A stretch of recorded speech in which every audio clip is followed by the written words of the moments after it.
Warahmatullahi wabarakatuh. Waalaikumsalam warahmatullahi wabarakatuh. Ya, salam sejahtera. Selamat siang buat teman-teman di sana.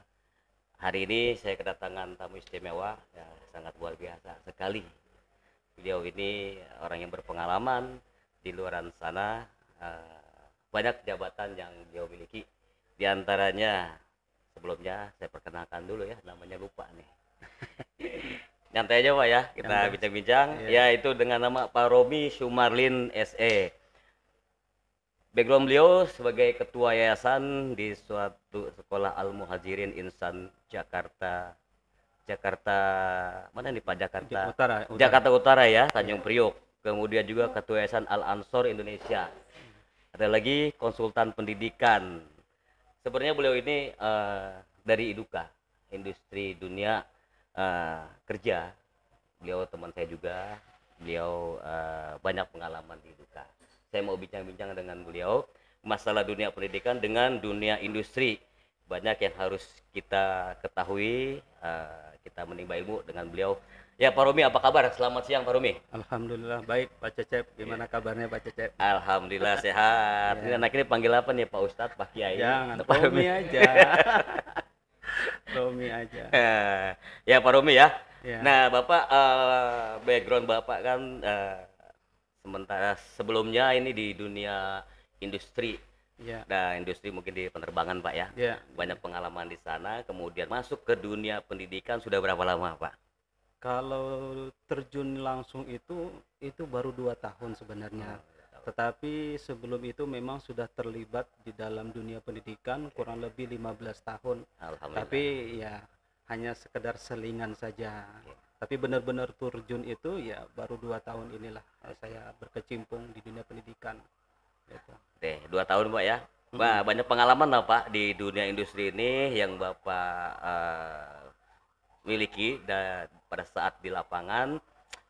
Biasanya nih Pak, dunia pendidikan ini banyak problem pada saat masuk ke dunia industri.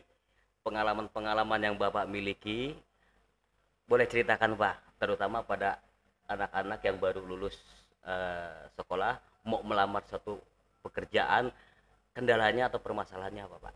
Ya, kalau khususnya kita di dunia penerbangan ya, tentu untuk bekerja di dunia tersebut tidaklah mudah ya, karena memang harus ada beberapa keahlian-keahlian yang harus dimiliki sebagai salah satu penunjang untuk bisa bekerja di dunia tersebut gitu. Nah, yang memang saya temukan adalah ketika banyaknya orang mau masuk ke dalam dunia ini, tentu salah satunya adalah berkaitan dengan kompetensi mereka ya. Secara umum kompetensi itu memang sangat kurang ya, sehingga hal ini menjadi kendala sebenarnya bagi beberapa perusahaan. Contohnya ketika di tempat perusahaan saya, dengan kondisi yang seperti itu, akhirnya perusahaan melakukan lagi pendidikan dan pelatihan secara internal. Nah, inilah yang menjadi satu kendala. Maka dari itu memang perlu ada penataan atau pendidikan program pelatihan yang mungkin di dalam sekolah yang memang lebih terarah ya. Diharapkan dengan kondisi untuk ke depan ini kan persaingan sangat ketat sekali ya kan. Maka dari itu sangat dianggap penting juga, perlu ada pendidikan yang benar-benar bisa memberikan kompetensi kepada anak-anak kita untuk memang siap bekerja di dalam industri-industri tertentu sebenarnya gitu. Oke, oke.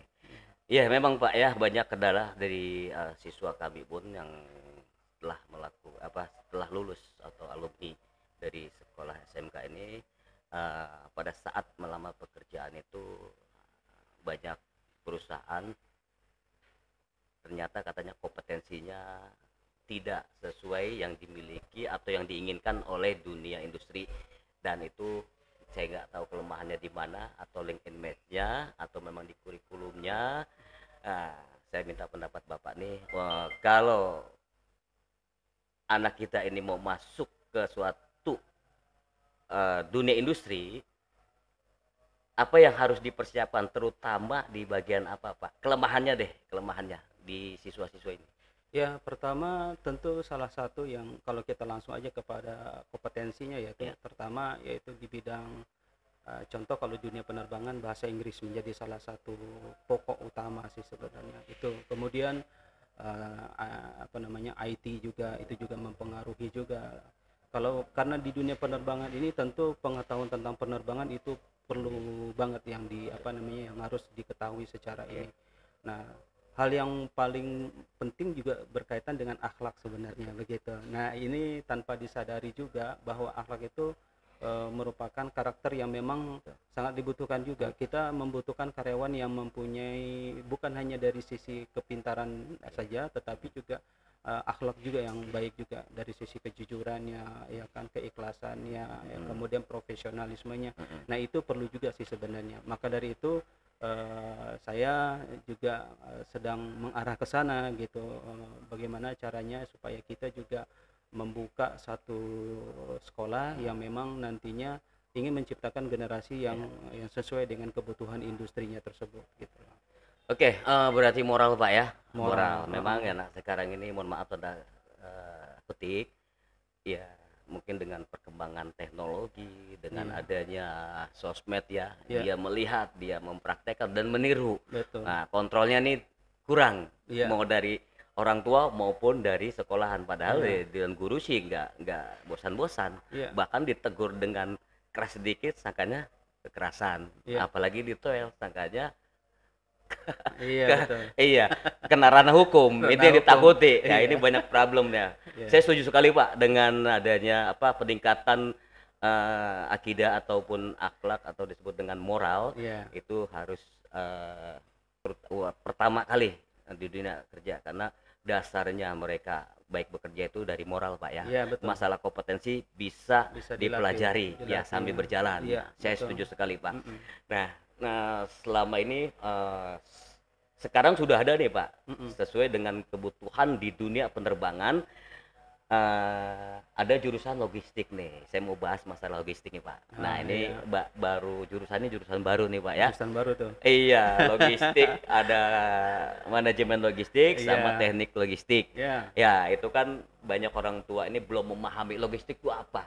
iya, Sedangkan itu dibutuhkan di ikut iduka ya, di ah, dunia industri banyak sekali dibutuhkan untuk logistik karena sekarang itu semua orang belanja juga melalui sosmed dengan online Pak ya. iya. Nah, itu sangat penting sekali. Nah, menurut Bapak, apa yang Bapak bisa sampaikan kepada masyarakat masalah logistik ini, biar masyarakat itu memahami dan betapa besarnya kebutuhan ini yang diterima di dunia industri. Mangga, Pak Iya, Romi. baik. Ini luar biasa nih Pak Cecep kalau bicara tentang manajemen logistik karena memang kebetulan saya juga sedang membimbing dua sekolahan ya di Jakarta Utara yaitu sekolah SMK Wiyata Mandala dan SMK Yaspijaya yang alhamdulillah pada tahun ini kita sudah mendapatkan izin, sudah mendapatkan siswa juga justru Amin, amin. membuka jurusan manajemen logistik. Di dalam apa namanya pengetahuan terutama bagi wali murid ya memang manajemen logistik seolah-olah kayak apa namanya barang baru gitu tetapi sebenarnya tanpa disadari bahwa kita ini sudah hampir setiap hari itu selalu berhubungan dengan Logistik, logistik ya setuju. tapi memang mungkin tidak disadari oleh orang tua. Kalau melihat dari apa namanya apa namanya potensi yang memang menjadi salah satu apa namanya tantangan ke depan yang harus kita sadari adalah bangsa negara kita ini Mm, adalah kan mm. negara kepulauan Betul, betul, ya. Pak. Oh iya, Sepengetahuan saya butuh Pak Cecep, transportasi Pak ya. oh ya butuh Betul, transportasi. setuju. Kita punya hampir 300 bandara Alhamdulillah. ya, Wih, luar kemudian biasa. kita punya pelabuhan Mm-mm. sekitar 2000-an lebih kalau nggak Wih, salah saya baca. mantap, mantap. Nah itu baru udara, Hmm, belum lautnya, belum daratnya. daratnya. Oh, iya, iya, Nah, betul. artinya dengan kondisi yang seperti Mm-mm. ini ya letak geografis negara Mm-mm. kita, justru ini sangat Peluang, Pak. dibutuhkan, peluangnya sangat Peluang. besar Luar sekali. biasa. Karena mungkin kalau melihat bagaimana ketika barang itu sampai dari satu tempat ke tempat yang lain, tentu memang membutuhkan transportasi ya logistik. Nah, maka dari itu ini sangat baik sekali kalau seandainya kita bisa menangkap peluang ini untuk bisa mendidik anak-anak kita, memberikan pengetahuan ya kan tentang terhadap logistik ini saya rasa sangat peluang sekali. Memang saya melihat bahwa baru sedikit yang membuka sekolahan apa namanya di manajemen logistik ini ya. Eh, Beberapa saya diskusi dengan teman-teman saya para pelaku-pelaku industri bahwa mereka benar membutuhkan orang-orang yang mempunyai skill. keahlian ya, skill terutama untuk berkaitan dengan manajemen logistik. Karena untuk manajemen logistik ini supaya orang juga di dalam nanti pelaksanaan pekerjaannya itu, karena kunci utama di dalam dunia penerbangan Iya, safety and security ya Pak betul. ya. Setuju sih. Nah, bagaimana kalau seandainya mereka ketika mau bekerja mereka tidak mengerti dengan seperti itu. Iya. Nah, dengan dilakukan manajemen logistik ini mereka akan banyak sekali informasi-informasi, hal-hal yang memang menjadi wawasan buat mereka Mm-mm. untuk bisa mereka bekerja di sini. Peluangnya sangat luar biasa menurut saya, luar biasa. Iya. Setuju sekali, Pak. Aduh, Hmm. luar biasa sekali nih ya ilmunya. Satu lagi, Pak, saya tambahan nih. Hmm. Untuk jurusan logistik kan ada 2 kompetensi, Pak. Iya, Untuk manajemen logistik dan teknik logistik. Di manajemen logistik itu 4 tahun dan teknik logistik 3 tahun. Ini orang tua nih banyak yang belum paham. Kok 4 tahun, biasa standar 3 tahun nih, ya kan? iya, Anaknya lama sekali. iya, iya, Ya, iya. apa masalahnya dan apa kelebihannya, Pak? Dalam 4 tahun ini mereka belajar dengan 3 tahun. Bangga, Pak Romi. Iya. Memang waktu di awal kami mengajukan saat itu ke pengawas ya, ke Sudin Pendidikan di Jakarta Utara, itu menjadi salah satu bukan perdebatan tapi ada diskusi di situ, di mana manajemen logistik ini 4 tahun gitu Wih, loh. Yang terbayang adalah orang akan sekolah selama 4 tahun gitu, ngapain aja di sekolah? ngapain aja gitu, kemudian harus bayar uang SPP 4 tahun dulu Tahun, iya, gitu. iya, iya. Ternyata tidak Pak, Iya, ternyata iya. kalau saya ketahui kenapa 4 tahun, karena secara undang-undang ya, karena SMK ini memang diproyeksikan untuk mereka siap bekerja di dunia Mm-mm. industri. Artinya secara hukum mereka untuk bisa bekerja itu minimal usianya 19 tahun, Pak. Oh, iya, Nah, iya. rata-rata di kita ini kan lulusan itu antara 17 17 sampai 18. 18. Ya, Nah, itu betul, salah betul. satunya Betul, ya kan. betul. Nah, kemudian dengan 4 tahun ini, kalau secara teori mereka belajar itu selama 3 tahun, Hmm. tetapi 1 tahunnya itu justru mereka diberikan kesempatan untuk bisa training Menghasilkan. OJT langsung di perusahaan-perusahaan. Hmm. Artinya Iya, begitu. iya, iya, Jadi iya. ya syukur-syukur dengan industri yang mereka pilih untuk OJT itu Bisa dapat bekerja. dapat bekerja langsung. Iya, Nah, alhamdulillah ya, langsung dapat mudah-mudahan. bekerja ya. Jadi Mm-mm. itulah strategi pemerintah sih sebenarnya. Jadi Setuju. saya berharap memang kalau kita melihat dari bobot muatannya Mm-mm. itu sangat luar biasa kalau memang kita melaksanakan sesuai dengan apa yang disampaikan oleh pemerintah, sehingga nanti target kita untuk menciptakan generasi yang mempunyai keahlian itu memang akan bisa terwujud Pak gitu. Ya, setuju sekali, Pak. Ya, mungkin ya dengan undang-undang tenaga kerjaan, Pak, usia 19 tahun Iya, ya. iya, Selama ini kan kita nggak tahu anak lulus pengennya langsung bekerja, ya betul. kan? Nah, tapi kompetensinya belum mereka pahami. Pada kadang-kadang di 3 tahun ini plus dengan PKL. Iya, Iya, bahkan belum ketuntasan belajar pun belum terpenuhi iya, mungkin ya heeh. dengan terpotongnya PKL. Iya, Nah, mungkin dengan 4 tahun ini 3 tahun full dengan pembelajaran KBM, 1 tahun dia akan PKL ke dunia industri. industri Nah, langsung. itu wah luar biasa sekali. Iya. Apakah mungkin kemungkinan juga ke depan ini semua jurusan seperti itu, Pak? Karena melihat aturan dari ketenaga kerjaan itu kan 19 tahun, Pak ya. Iya. Saya rasa seperti itu kali, Pak. Mungkin Menurut Pak Pak, Romi mungkin gimana? iya. Iya. Saya pernah juga diskusi dengan di bidang Dignas ya. Itu mereka akan menyampaikan memang seperti itu. Ada rencana memang akan menjadi 4 tahun ya. Tujuannya memang tadi yaitu supaya anak-anak itu mempunyai kompetensi sesuai dengan bidangnya masing-masing. Oke. Jadi kalau saya melihat sebenarnya pemerintah ini sudah membuat semacam ketentuan ya, dari kompetensi-kompetensi, cuman memang dibutuhkan orang-orang yang mau melaksanakan itu. Maka dari itu saya melihat ketika manajemen logistik ini sudah dibuka oleh pemerintah, kita sebagai pelaku pendidikan ya kita menangkap peluang ini, sehingga kita juga ingin berpartisipasi ya, ingin memberikan juga sumbangsi terhadap apa yang kita miliki, terutama pengalaman kita selama ini di dunia industri, untuk kita bisa mencetak generasi yang memang sesuai dengan kebutuhan industri. Dan kita pun juga diberikan keleluasaan dalam menyusun kurikulumnya gitu kan, sehingga bisa jadi kurikulumnya itu nanti mengikuti apa yang menjadi keinginan dari industri tersebut gitu. Nah, itu jadi saya rasa luar biasa kalau memang apapun itu, maksud saya kalau kita bisa tekuni secara profesional ya, Ya. mudah-mudahan kita bisa membentuk generasi yang sesuai dengan kebutuhan industri. Amin, itu yang kita harapkan Pak. Mm-mm. Oke, di dunia industri memang di dinas pendidikan ini menyarankan sekolah itu menyesuaikan ke kurikulum yang dimiliki oleh Iduka dengan dunia pendidikan biar link and match-nya itu tercapai Pak ya. Betul. Nah itu untuk kompetensi ke industri. Nah sekarang kalau mau kita melanjutkan ke dunia pendidikan yang lebih tinggi lagi, Ya. nah itu kelebihannya Pak. Seandainya kalau diberikan 4 tahun ini, nah, bisa Bapak kasih masukan Pak. Ya, khusus yang sedang Ya. saya jalani ini, yang saya sedang bina di 2 SMK ini, saya melakukan kerjasama dengan satu lembaga perguruan tinggi, ya. Apa perlu saya sebutin namanya? Nggak masalah Pak, Biar silakan. sebut ya. Wah, Kebetulan dengan LP3I ya. ya. LP3I adalah lembaga vokasi.